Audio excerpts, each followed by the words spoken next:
They do. They love your shit. That's a shock. No, it's not, man. No, seriously, because I think one of the issues that we have, if you like, not that it's an issue, but is we are still a small brand.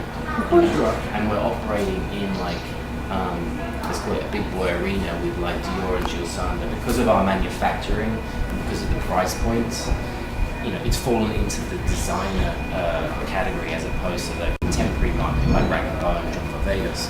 So we're up against like these guys with these big marketing and advertising budgets, and it's very hard for a small company like myself to survive. Right? No, absolutely. So to get the brand name out there through kind of as many vehicles as we can, move in. Is good. So what? But who's the Spurr customer? Who do you want the Spurr customer? If you had who do I want the Spurr customer to be, or who is he now? Who is he now, and who do you want him to be? Because I think one of the strengths of Spurr is that it spans a wide kind of demographic of the customer. Like we have everyone from high financiers to like rock and roll bands to young Hollywood to all kind of embracing the brand, which is great. And that's ideally what you want because that shows like legs and depth to a brand. The Spurr customer, if I could define him, first of all, the brand is still evolving. I'm still evolving. It's taking me a couple of seasons to get out of the Ralph Lauren do's and don'ts of the industry. So Just turn it off. Go ahead. I'm gonna let it run, but you put edit. Oh, okay. So basically, the Spurr customer is you. He's me. I know he's me because I own a lot of your stuff. He's, I guess, he's a modern, clean kind of semi-fashion, already pre-fashion conscious kind of guy. Obviously because of the price points, he's somewhat Affluent, or should be affluent. Yeah.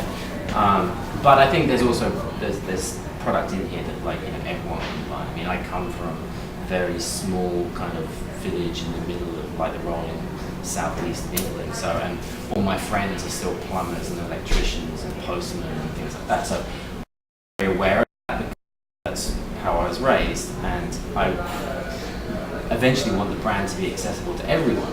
We've tried to be very competitive with our pricing in order to, dip into the contemporary market and drag some customers up.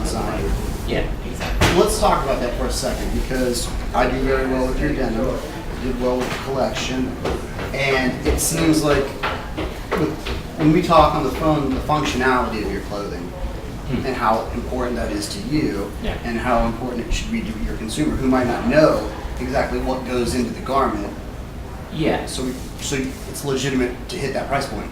Definitely a deal. And there's two things. First of all, I read up on a lot of the blogs and what people say about the line, and a lot of people are like, it looks great, but when I actually got to see it, it was uses fine fabrics and things like that, and that really comes down from the brand philosophy is just to produce great menswear. So we are using great cloth from Italy, from Japan, from England. I have those relationships from. I've just generated them over the last few years. But ultimately, with all the brands that I've worked for, Saint Laurent, Ralph, Calvin, I've been that guy that's gone around Europe and gone to all the flea markets and dug and got their hands dirty and got under there and got all the vintage military pieces and the leather from the 50s or whatever. So, and when you're dealing with military pieces, obviously it's paramount that there's functionality, whether it's like a flap that comes down that keeps your bum warm or dry or whatever. Do you know what I mean? Yeah. So all of these little things, and I've just tried to translate that into the Spurr product. We're a completely a no-frills brand. I believe there's a lot of design for the sake of design kind of going on in the marketplace, and that may be because everyone's a designer these days. How many brands are there that have actually kind of had formal training, that have kind of gone through the laborious stages of manufacturing, that understand how a suit's constructed, that understand what a full canvas, half canvas, and a fused suit jacket really is. Because as much as we're an American brand and I embrace the American man, I think the European man has been educated a little bit more when it comes to like the finer details of like tailored clothing or quality of fabrics, and that's only by default because we've had the houses of Christian Dior and Yves Saint Laurent for years and years, as opposed to kind of the oldest contemporary American brand would be like Ralph Lauren or Calvin Klein, which is like 30, 40 years old.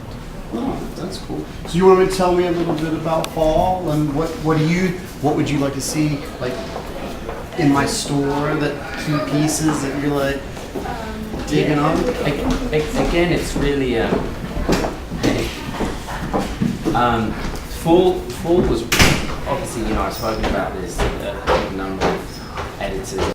The inspiration from fall was an extension of this modern Spurr man. I used a reference point of Stanley Kubrick's film 2001, Space Odyssey 2001, which was more for color palette and for texture, as opposed to kind of like dry orange jumpsuits.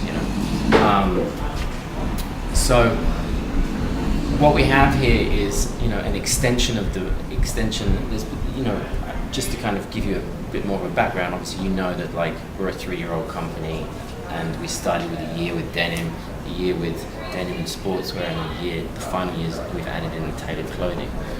So there's been a kind of natural progression, evolution, which has helped me develop my kind of aesthetic and also find our customer. So what we've always tried to achieve is, we didn't want to be known as a denim brand solely. There's nothing wrong with that, but it wasn't in our game plan. Right, but you're going to keep, you plan to grow.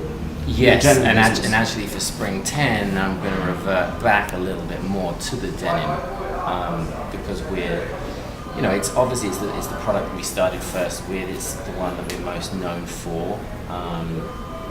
Which everybody loves your denim. Thank you. A lot.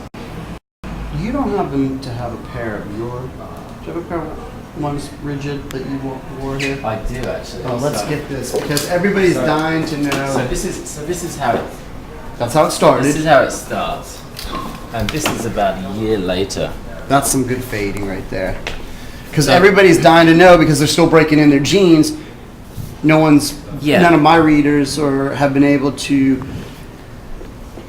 No one's ever seen it yet. Yeah. Like, we want to see it, because a lot of my customers say, Marlon, we love the jean so much, we want it to be our dress jean. Yeah. I'm like, man, Simon wants you to get down and dirty with it. Yeah, keep washing it, keep wearing it. I mean, obviously, one of the reasons we do this is it starts as a very kind of heavy, kind of saturated 50s, 60s kind of James Dean jean, if you like. Mm-hmm. And then as you wear it, it really kind of takes on the personality and the DNA of the wearer, like depending on what you do or how you wear the jean. I mean, here you can see there's a pocket here. I always keep my wallet in the front pocket. Too many pickpocketers in London? Well, you've just been brought up with it as like announcements on the subway or whatever. Right. So, but you see, it wears in naturally, and this is obviously, it's like a thumbprint of me. It's like it folds here naturally on me. Yeah, my guys like that. We are thinking about doing something like this, maybe limited edition for spring 10. Excellent. For the guys that haven't got the patience to wear it in themselves. They're out there. They're out there.